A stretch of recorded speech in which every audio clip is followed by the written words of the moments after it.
सहित आमंत्रित करता हूँ रचना पाठ के लिए। ओम प्रकाश।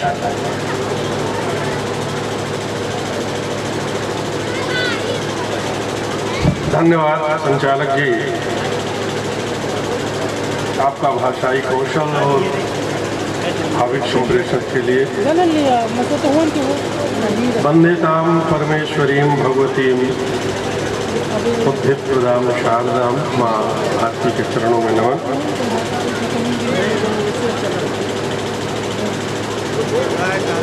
है कोख में जिनके ऋचाए वेद की फलती। मैं एक पंक्ति में कविता को प्रणाम कर लूँ, फिर इसके बाद आगे की रचना सुनाता हूँ। कि है कोख में जिनके ऋचाए वेद की फलती। जहाँ उपदेश उपनिषदों में दर्शन सृष्टि है करती। जहाँ पर प्रकृति के परिणाम का पुरुषार्थ मैं गायन। जहाँ पर प्रकृति के परिणाम का पुरुषार्थ मैं गायन। वहाँ कविता की जय जयकार में वाणी मेरी चलती। वहाँ कविता की जय जयकार में वाणी मेरी चलती। और आप सब जानते हैं कि आज महामानव गांधी जी के जन्म जयंती पर हम लोग उनके आदर्शों और कर्तव्यों को नमन करने के लिए एकत्र हुए हैं, हम लोग कविता के माध्यम से। मैं इतना कहना चाहता हूं कि गांधी जी ने अपने अंदर के राम को जागृत किया। अब आवश्यकता है हम सबको अपने अंदर के राम को जागृत करने के लिए। राम उनके आदर्श थे, उनकी निष्प्रियता, उनकी धैर्य, उनका संकल्प गांधी जी ने स्वीकार किया। मैं एक पंक्ति राम को जागृत, आपके अंदर के राम को जागृत करने के बाद आगे बढ़ता हूँ।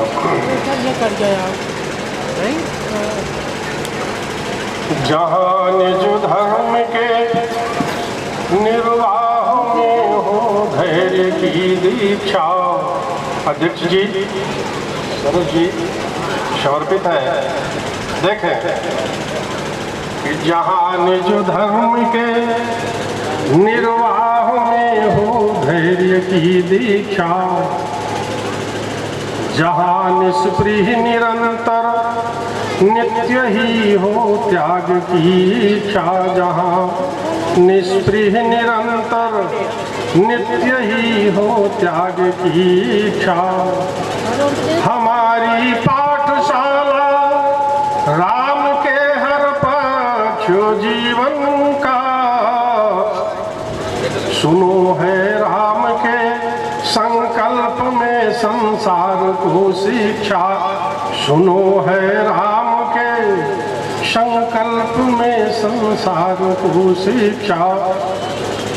एक बात जरूर कहना चाहता हूँ, अभी आदरणीय जी ने व्यवहारी के नाम को परिभाषित किया, और मैं ये नहीं मानता कि व्यवहारी के लोग इतने निर्धन हैं, इतने विपन्न हैं कि आए हुए कवियों को वो ताली न दे सके।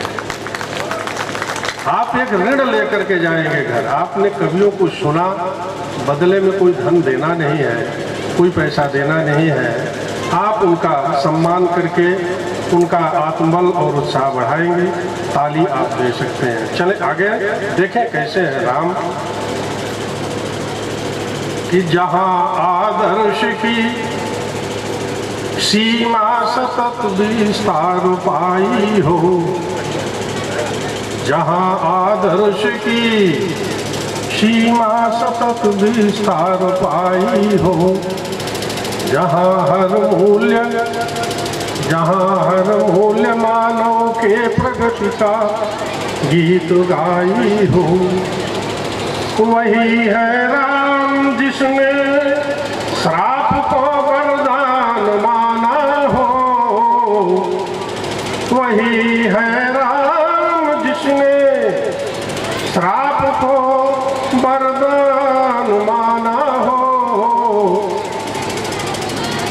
वही है राम जिनने श्राप को वरदान माना हो। विनय पुरुषार्थ की रेखा विजय को खींच लाई हो। विनय पुरुषार्थ की।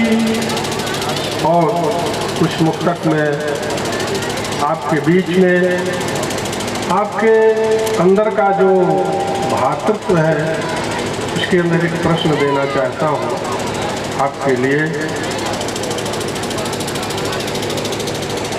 कि तू परेशान है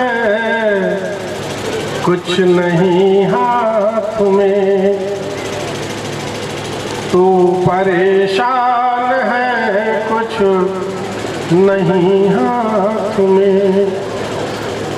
भाग्य रेखा नहीं है तेरे माथ में।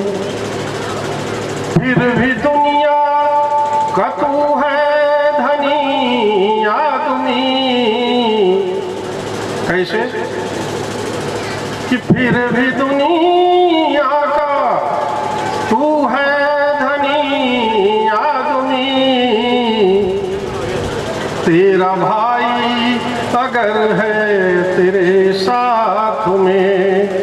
तेरा भाई अगर है तेरे साथ में। और भाई के लिए यहाँ जितने बैठे हैं अपने भाई के लिए एक बात कहना चाहता हूँ कि भाई कुछ भी कहे फर्क पड़ता नहीं। उसका अपमान भी मुझको गड़ता नहीं। क्यों कि जीत कर भी हमें हारना ही तो है। जीत कर भी हमें हारना ही तो है। इसलिए मैं कभी उससे लड़ता नहीं। इसलिए मैं कभी उससे लड़ता नहीं। संचालक जी ने समय में बांधा है। एक बात मैं वर्तमान में अपनी बेटियों और बहनों के लिए लिखना चाहता हूँ। कवि होने के नाते स्वाभाविक है कि बात भले कटु लगे लेकिन वो सत्य हो वो कहना चाहिए। एक निवेदन के साथ शरद जी ध्यान दें कि बेटियों बाप की भावना भाप लो। बेटियों बाप की भावना भाप लो। तुम बढ़ो खूब आगे गगन नाप लो। पढ़ के तुम वेद की वे ऋचाएं गढ़ो। पढ़ के तुम वेद की वे ऋचाएं गढ़ो। प्रार्थना मात्र इतना है तन ढाक लो। प्रार्थना मात्र इतना है तन ढाक लो। क्यों? तुम्हारे लिए बात छोटी होगी लेकिन मेरे लिए बड़ी बात है कि बात कुछ भी नहीं पर बड़ी बात है। हर उजाले के पीछे घनी रात है। तेरे चरणों को हम पूजते आ रहे।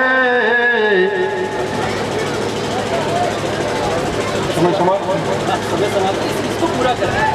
जो पढ़ रहे हैं उसको पढ़ ले फिर पूरा कर। बड़ा कष्ट का विषय है ये आदरणीय संत। चलिए धन्यवाद। पूरा करेंगे। मैंने पूरा करने के लिए कहा है कि इसके बाद विराम देंगे। मैं आमंत्रित करता हूँ। देखिए बहुत सारे कवियों की ट्रेन्स हैं और समय पर उनको पहुंचाना है। 3 दिन से ये आयोजन चल रहा है लगभग। हाँ पढ़वा दिया है। जी जी। लेकिन देखिए ना, हमने जो, अब खैर उस बहस में जाने की जरूरत नहीं, सॉरी। मैं आमंत्रित करता हूँ निदा रहमान को कि उन्हें अंगवस्त्र और स्मृति चिन्ह भेंट कर सम्मानित करें, उन्हें निकलना है। रवि मिश्रा जी को आमंत्रित करता हूँ कि वे आएँ और निदा रहमान आए। मैं इरफान जी को भी आमंत्रित करता हूँ कि वे आएँ और स्मृति चिन्ह ग्रहण करें। जाना, हाँ हाँ दोनों लगी।